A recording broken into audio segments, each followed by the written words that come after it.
Praised be Jesus and Mary.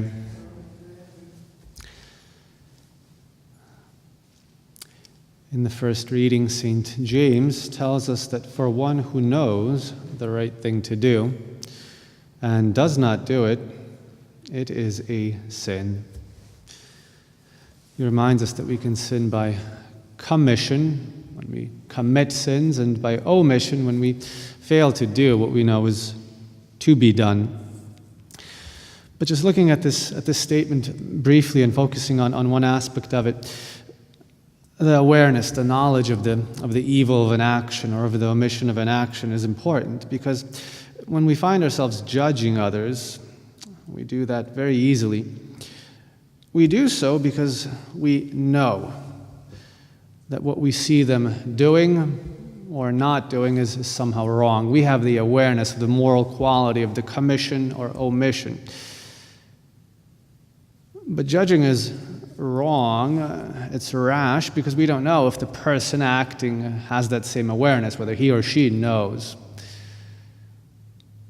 We can try to find out, we can try to instruct, we can pray for that person. Those are works of mercy, but in the meantime, we don't know if they know, we know that we know, so the only smart thing to do is to turn the tables and ask ourselves, well, am I not the first to do the same thing, or to neglect doing that good deed that I know I should be doing?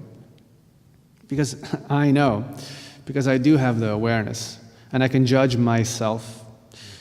And very often the faults we see in others are the ones that we are most attached to. We just simply shift the attention from ourselves to others.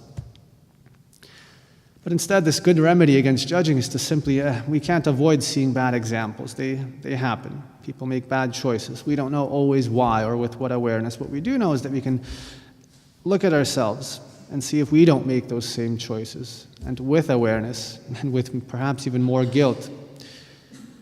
And in that way, we can take this opportunity to humble ourselves if we are just as guilty or more guilty, or to be more vigilant, more resolved, more grateful to God who perhaps preserves us from these same faults.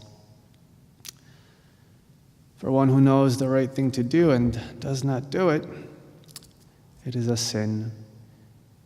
So let's make sure that we examine first ourselves to make sure that we live the truth of these words in our lives. Praised be Jesus and Mary.